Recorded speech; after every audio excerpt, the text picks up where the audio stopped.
Hello everyone. I'm going to talk about hardware simulation based on CIRCT. So since this is a compiler social, I'm going to assume some compiler knowledge, but I try my best to introduce hardware compilation and hardware simulation. So we have this project that's called CIRCT, and if you're familiar with LLVM, this kind of structure of this diagram should be quite familiar.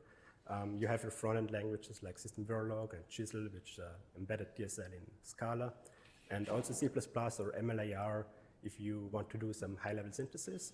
Then you compile it with CIRCT and you get out your chip. Or rather, you do all the kind of things that you need to do to verify the correctness of your design and do the synthesis to pass on to your chip manufacturer and so on. So in this talk, we are going to specifically focus on simulation.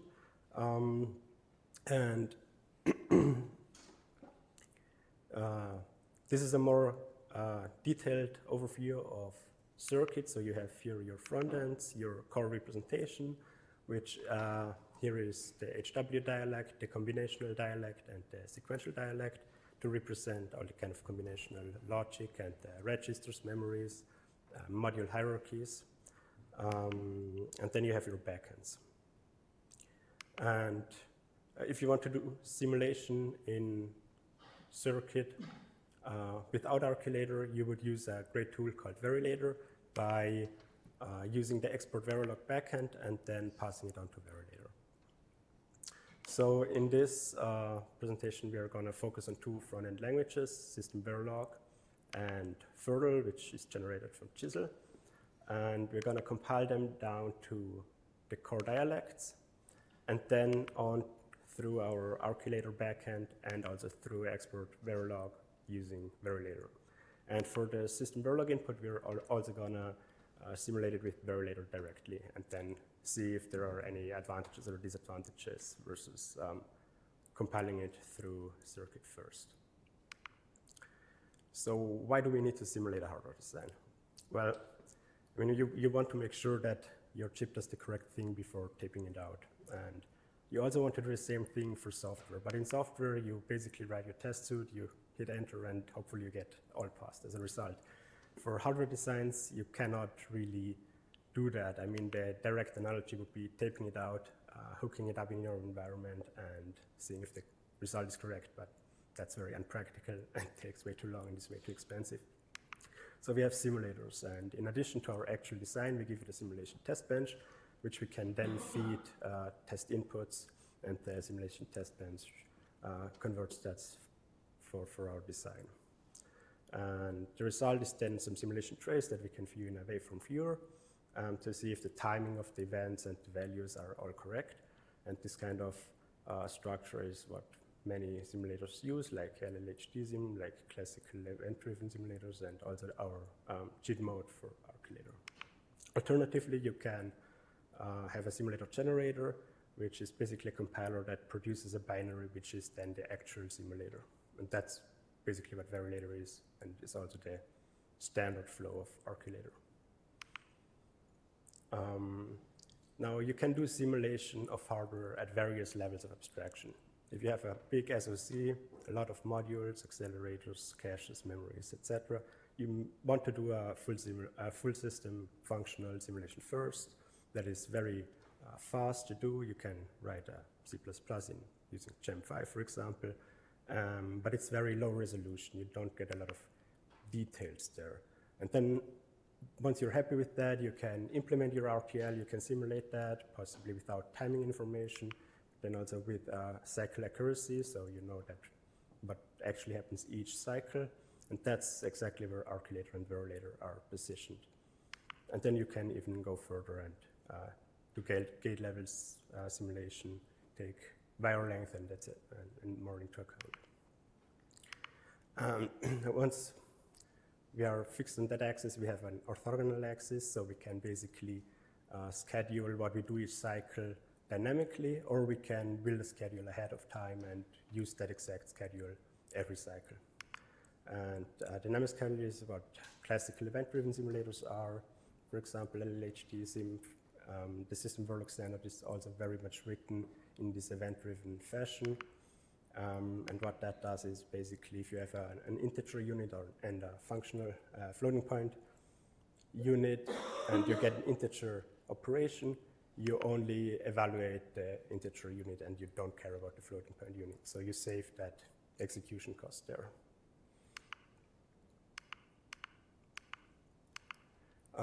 If you build your schedule ahead of time, you don't really know what your input is, so you just need to execute both of them every time.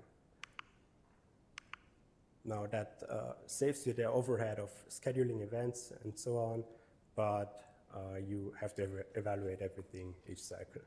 And then there is obviously also hybrid approaches where you make some parts conditional and you need to trade off when that is worth it and when it's not. So now to take a closer look at Arcilator and the two most familiar similar simulators. We first take a look at Verilator. If we start at the circuit core representation, which are these three dialects, we then compile to system Verilog using virtool. We pass that on to Verilator, get some C++, and then use, for example, Clang to get a simulator binary. Now that uses two very complex high-level languages basically as intermediate representation. So system Verilog has like a 1400-page standard, C++, I think 700 or so. So they certainly have features and things that are difficult to get right in comparison to some simple intermediate representation. On the other hand, it's easy to read for humans, for example, debugging, but I guess there are better approaches to provide that kind of functionality. And we had this tool called LLHD. There's a paper you can look up. We had an implementation of that in CIRCT actually, and we lowered the core dialects in one pass to LLVMIR, and that was just a huge semantic gap. It was hard to maintain, and it was hard to add optimizations because either you do your optimizations at the hardware level or at LLVMIR, but ideally you'd also like to do optimizations somewhere in between. So Arcilator really introduces new IR stages in between. So now you have a three-stage lowering like that. So first we have a data flow representation that we then lower to a control flow representation, and then we actually do all the state allocation, and then we generate the LLVMIR and also some CAPI for writing test benches. So as a running example to go through this pipeline, I use a kind of accumulation of Fibonacci numbers, and that's what a hardware implementation would look like in the circuit core dialects. You can see some combinational logic here. You can see some SIG-COM bridge, which are just standard registers, and some HW module and instance operation. One thing that is specific to CIRCT, and I guess now also some other MLAR projects probably, but one thing that was introduced by CIRCT is SSA graph regions. So that means you can use your SSA value before you define it. That is not the case in like classical LLVM, for example, and you have that in those HW modules. So that's something to take care of. That's what the circuit looks like in a nicer to see block diagram. We can see that there are 4 registers, and they have some fan-in combinational logic. And then there is this module boundary that is hard to optimize across. That was arbitrarily introduced by humans, or for some potential reason that is not really relevant for the simulator. So we outline those combinational fan-ins into functions and then inline all the module hierarchy, and that allows us to now see that we have actually 3 logically equivalent fan-ins that we call arcs here. And so we can dedupe them and thus reduce our code size. And that's what the IR now looks like. So you still have your top-level module where you have essentially all your registers and memories, and then those arc.state, which represent the registers by adding this latency attribute, also have the function call to this arc encoded. So optimizations that we can do on this level is deduplication. That's what we actually do. You can also do convert arcs into lookup tables if they do a lot of bit fiddling with low bit width numbers, like a lot of hardware is just 1-bit values that you move around, which classical CPUs are not very efficient at. Is that actually faster to do the shift on the I4? Yes, in some cases, and we did some experiments, and there are only few arcs that you can find where this is actually beneficial, but we didn't, like, you can also do that on subparts of arcs, so you might find more opportunities, but it's kind of hard to analyze, so we didn't really pursue it further, but there's maybe some speed up you can get out of it. You can also do things like loop re-rolling, so if you have similar code that is executed multiple times, you can kind of create a loop again, and that might be actually quite beneficial because the bottleneck frequently for those kind of simulators is instruction cache. And then also some vectorization, which we are currently kind of implementing. And then there's also space for a lot of optimization research. A lot of research is out there already, and having such a framework within a popular compiler framework allows people to just use that and just implement a compiler pass that is an optimization instead of a whole simulator. So that's the representation we ended up before, and now we are just gonna discard the contents because those are already kind of lowered enough, and we can now focus on the actual register graph. So we basically get rid of the data flow by introducing allocations and memory loads and stores, but it's still this soup of stores and loads that are in no particular order. And if you do a store to variable A with number 5 in cycle 1, and then a store of 3 in the next cycle, you still want to load A in most of the cases, except some path-through logic. So we need to make sure that we schedule those loads and stores in the correct order. And yeah, we do that by trying to avoid as many conflicts as possible, but there might still be some left. In that cases, we need to introduce some temporary variables that we store to and then load again and store to the actual variable in the end.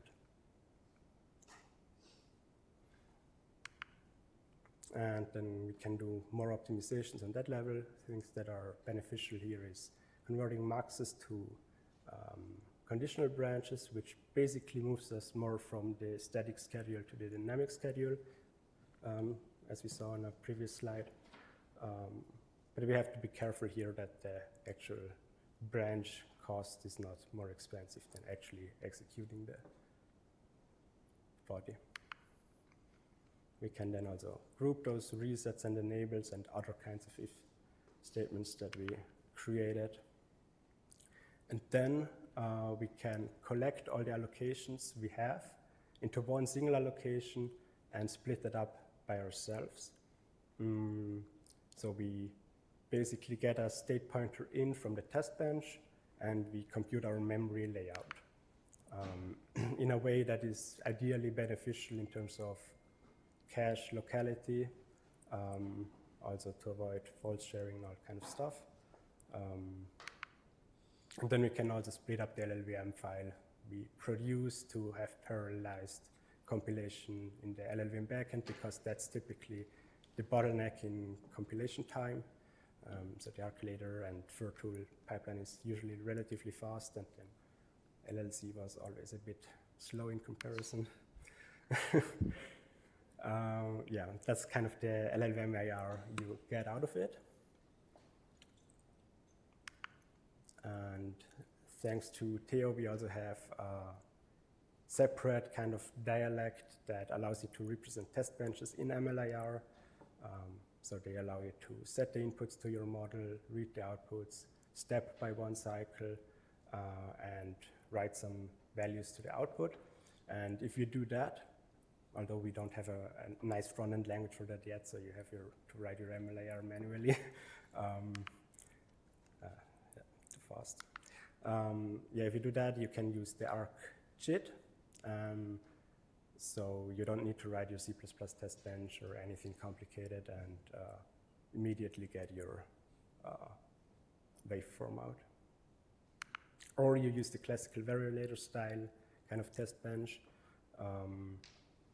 and then use the produced simulator binary.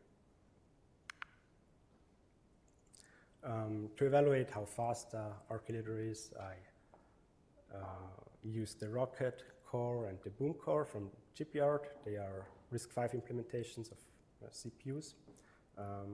We have 3 configurations each, 2 with 1 cores, and then a larger one with 2 cores each.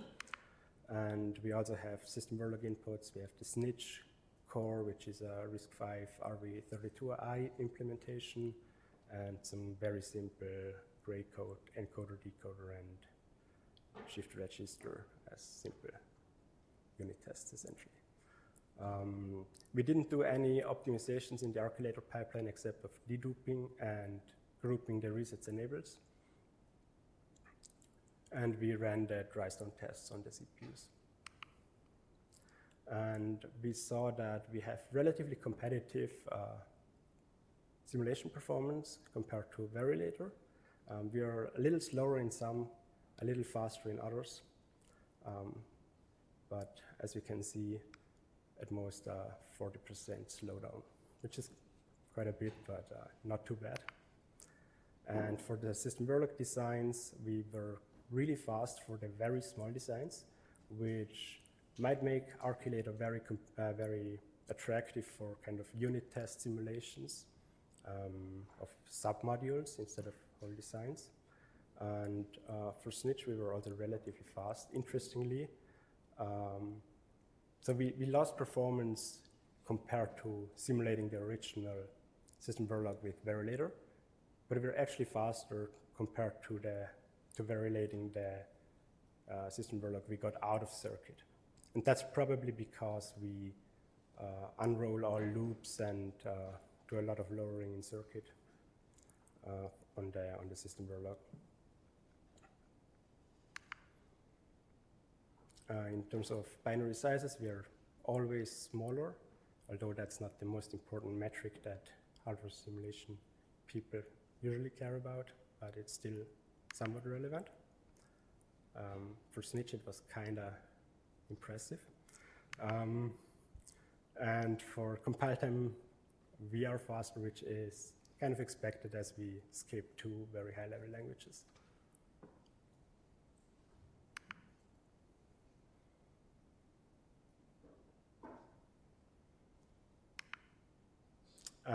So now we talked about simulation in this presentation, but I think especially the first stage of ARC, which outlines the register fan-ins and creates this register transfer graph, can also be useful for formal verification.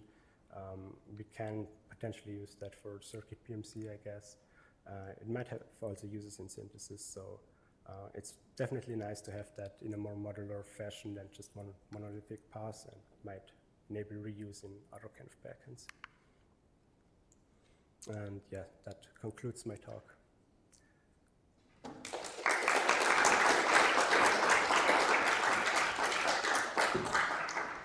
Thanks, Martin. Have we got any questions?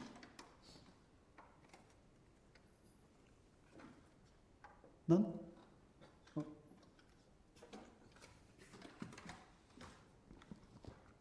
Do you find that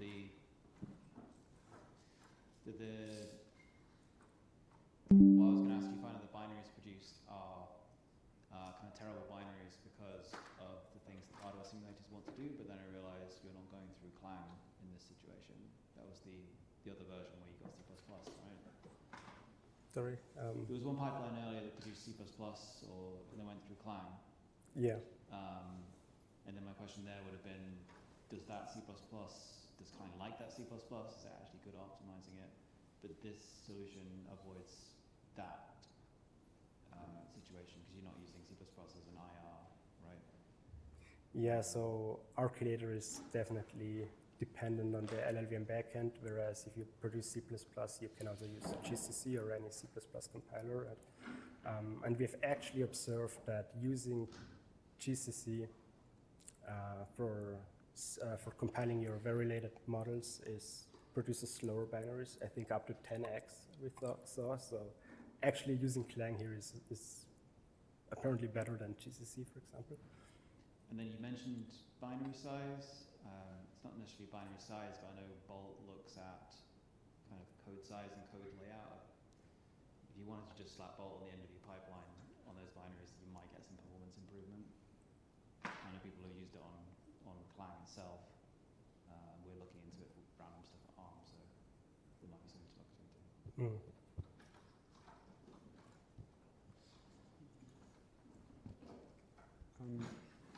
Given that you're going through high levels of abstraction, are there any opportunities to kind of use SIMD or any kind of vectorized things, or is it just too sequential to do that? Yes, so we are actually currently looking into vectorizing things, and because we have not set the memory layout in stone and the order of reads and writes, I think we can do a better job here than LLVM, or at least produce the code in a way that makes vectorization easier for LLVM.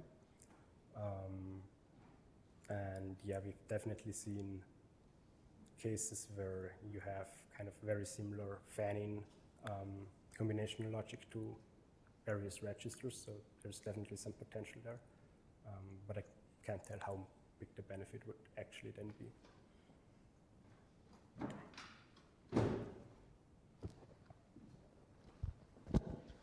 Apologies if it's been answered, but the data flow representation you had, is that something that you designed yourself? Is that something that is quite specific to your use case? Could that be generalized? So that's an MLAR dialect that we developed. It's essentially, it's very generic actually. So it's basically functions that can only contain operations that are pure or no side effecting, like no registers, no reads, writes. And then you have your call, which also encodes a latency. And that's mostly it. There's some additional stuff for memories, but yeah. Are you looking into upstreaming this at all? That's upstream in CIRCT. Oh, it is. Oh, fantastic. Yes, it's called the ARC dialect. Thanks. You want to look it up. Hello, thank you for the talk. I was wondering, seeing as the state of multi-threaded runs using Arcilator is a bit of a hot mess, do you have like any plans on making Arcilator like do actual multi-threaded work correctly? Yeah, it would definitely be nice to have that. It would be quite a bit of work, and there's always the question of where do you get the time from. But yeah, that's definitely something that would be very interesting, very cool to have. Thank you. Cool. Probably got time for one more, if there are any more. What would it take to close the performance gap? Like, do you have a sense? Like, is it like stuff that's like well understood? You mean why there is such a gap in simulation performance? Yeah, exactly. I mean, no, well, yeah, I guess the question is more, like if you want it to always be faster than Arcilator, are there like two optimizations you could implement, or is it more somehow, is the performance profile somehow like, much broader and it's not clear? Yeah, I haven't analyzed in detail what we are missing. We have observed that changing the order of loads and stores and the exact positioning of them influences that a lot, but Okay. kind of we haven't developed any kind of optimal schedule thing yet. So yeah, there's probably some theory you can do too. Great. Let's thank Martin one more time.